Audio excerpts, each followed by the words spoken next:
Good afternoon, everybody, and welcome back to Tundramission.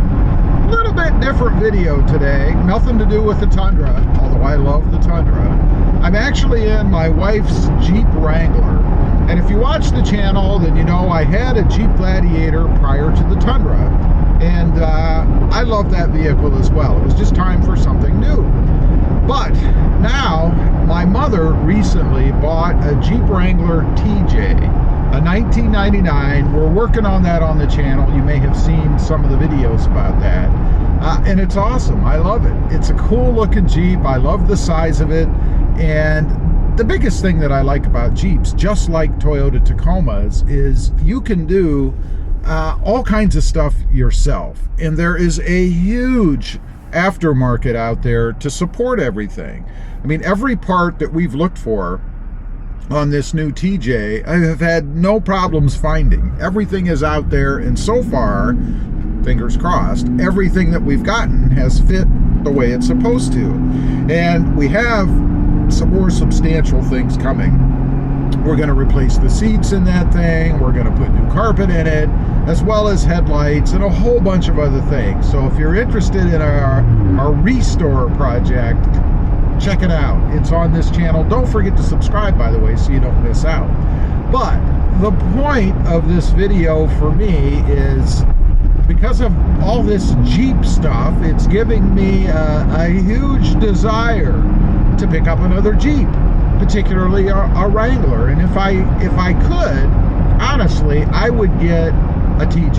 The TJ is awesome, but the problem is they're, you know, roughly 20 some odd years old, and it's tough to find one nearby in decent shape. And if you find one in really good shape, you're going to pay upwards of $20,000 to $25,000 for it, maybe. You're starting to get into the cost of a new Jeep.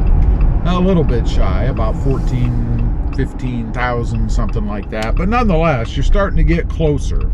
And you have to ask yourself then, you know, is it worth it to get an older one? Although the project would be fun, don't get me wrong. But you take a bit of a gamble. Most of them that I've seen have over 125,000 miles, some even much higher than that.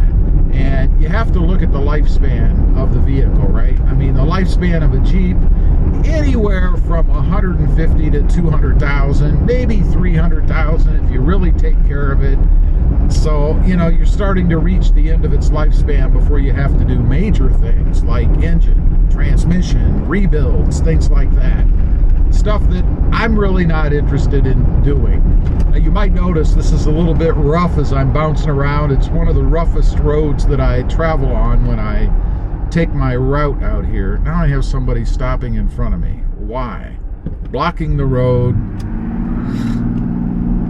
I don't know what they're doing. I guess they needed to take a break, because now they're pulling in right behind me. And I wasn't going fast. It's not like I was on their bumper or anything. So maybe he thought I was going to go fast. It's a 45-mile-an-hour road.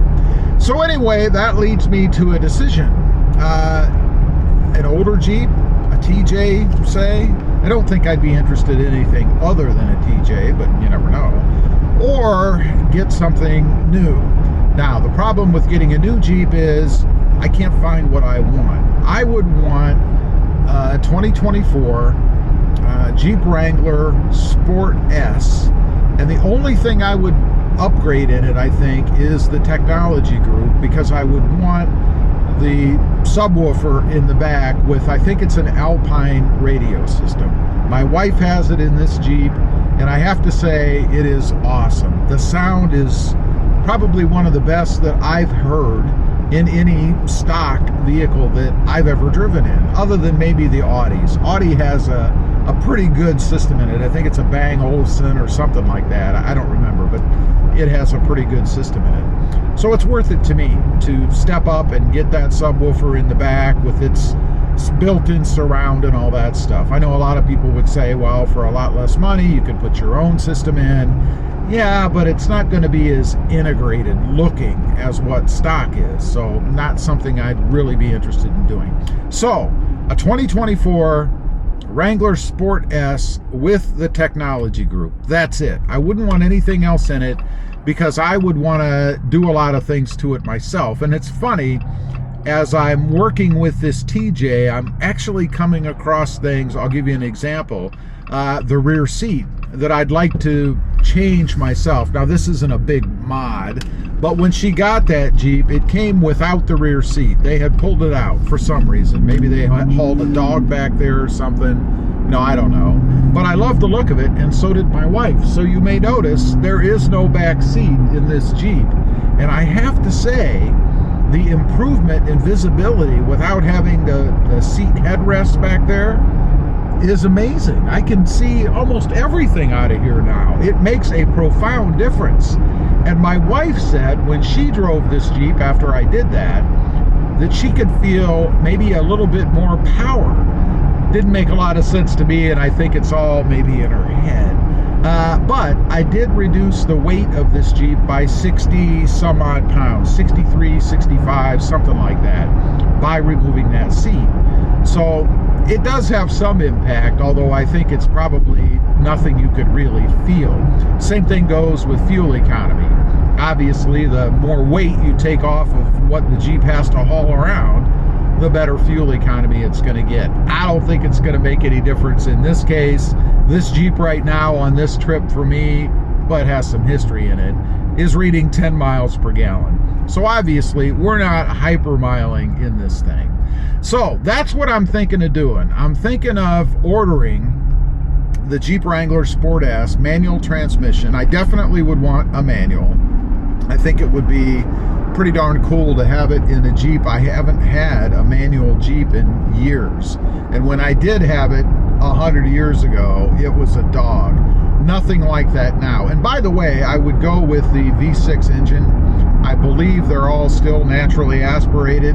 The only downside with going with a new Jeep is it would have auto stop in it. And I was mistaken. I thought if you had a manual transmission, you would not have auto stop. But that seems to not be true because it came up as one of the features when I selected a manual transmission for that year.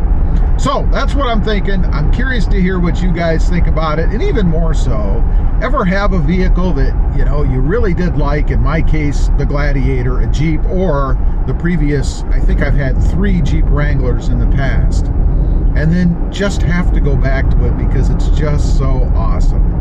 Leave a comment. Let me know what you think. I'd be curious to know. Thanks for watching. Stay safe out there. Bye.